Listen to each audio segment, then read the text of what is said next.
things that I said today that are actually harming Black America. Number one, father absence. Number two, the education system and the illiteracy rate. Illegal immigration ranks high, abortion ranks high, white supremacy and white nationalism, if I had to make a list again of 100 things, would not be on it. This hearing, in my opinion, is a farce. Damn!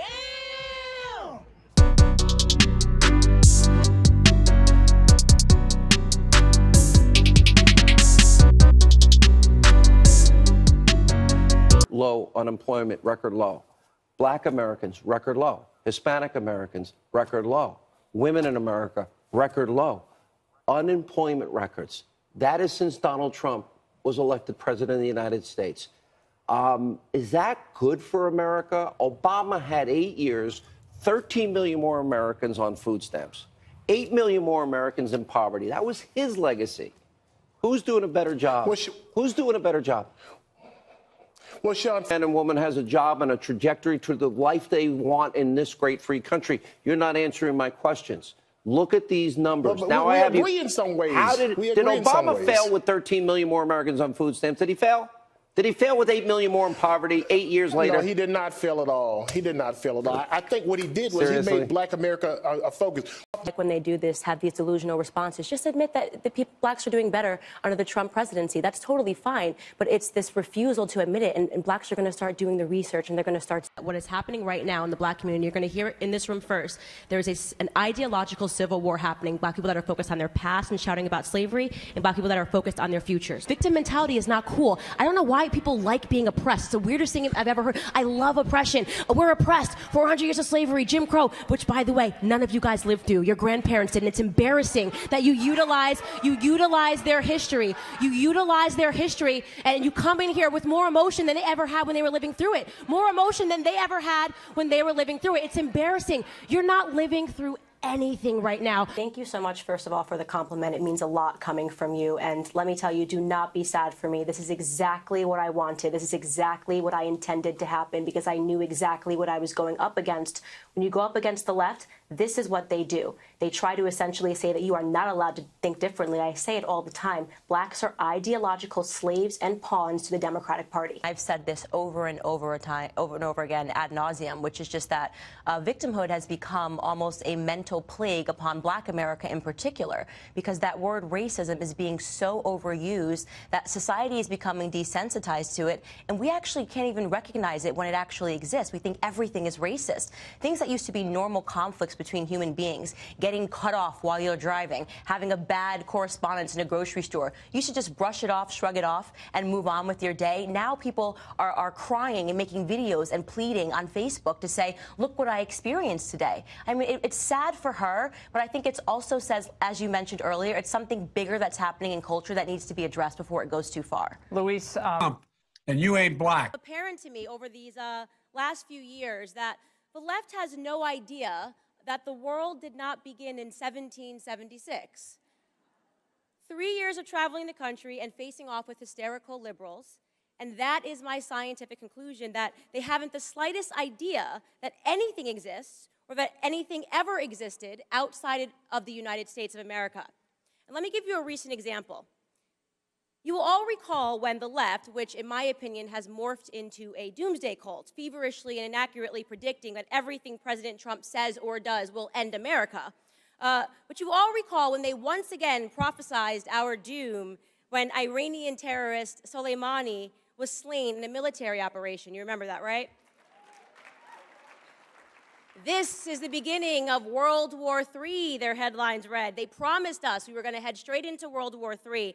It was a remarkable day because it was the day that we watched Democrats and liberals, the ones who have been shrieking about sexism, misogyny, and the need for more feminism, turn into passionate defenders of the state of Iran, the country whose constitution quite literally states that a woman's life is worth half that of a man's, a country where women are punished by law for up to 10 years in prison if they are caught not wearing a veil, suddenly became the apple of the left's eye. A history that is complex, ugly, brutish, immoral, and leaves no man, regardless of his skin complexion, guiltless.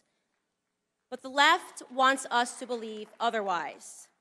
To them, imperialism, cannibalism, murder, slavery, all of these undeniably sinful acts are forgiven in a historical context so long as they were not committed by white men. So they can forget the murderous Persian Empire. They can forget the cannibalism of indigenous tribes. They can forget the heinous actions of imperialistic Egyptian Empire, the Turkish Empire, the Muslim Abbasid and Rashidun Caliphate empires, the Chinese Qing and Ming empires, the Mongol Empire, the Ottoman Empire, the Japanese Empire. We can forget the fact that the overwhelming majority of the world's empires were not run by white men. They also, by the way,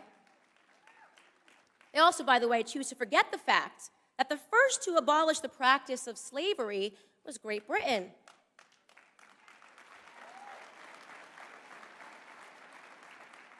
They were then followed by the French colonies, who were then followed by the United States. Centuries of slavery and 3 countries of white men led the world in ending it. No, no, no. Don't clap. You're supposed to forget it. You're supposed to forget it because leftist indoctrination teaches us today that it only really mattered. Slavery only really mattered when they did it. The white man's history needs to never, ever be forgotten. But what if we're not talking about history? What if we're talking about present? What if we're talking about today? People like Colin Kaepernick hate America right now, and that hatred is rooted in some intangible concept of the present sin of our country's mere existence. Surely, that must be the reason why, on the 4th of July, Colin also tweeted, "How can we truly celebrate independence on a day that intentionally robbed our ancestors of theirs? To find my independence, I went home," end quote. He was referring to Africa. Colin took a trip to Ghana because, in his own words, he wanted to see what his people saw before they were forcefully taken away. And I really want to pause and drive this point home, so let me restate it. In lieu of celebrating his independence in America, Colin got on a plane and went to Africa, a continent upon which he found better grounds for celebration, which is interesting. It's interesting because currently, today in Africa, there are close to 700,000 slaves, and this is going to shock the heck out of the too woke to see what's in front of them crowd, but they are not being enslaved by white people. They are being enslaved by other Africans. Child soldiers, human trafficking, forced labor all exist within the same sub-Saharan region that the transatlantic slave trade took place. African bodies are being sold today like they were being sold then, and they are not being purchased by any country of predominantly white men. It's a wonder that Colin never mentioned that in Ghana today, his beloved country of emotional reprieve from the horror of America, 20,000 children live in slavery to support the fishing industry along Lake Volta. In fact, it was leftist network CNN that covered the story last year when a boy was rescued from slavery and had explained to them that while in captivity, he was made to work tirelessly, and that if the famished children were caught trying to eat the fish, they were beaten so senselessly that they wished that they had never been born. Why didn't Colin mention any of this? Why haven't any of the alleged courageous leaders on Black issues of oppression mentioned any of this? I know, because they aren't leaders at all. They're all extortionists.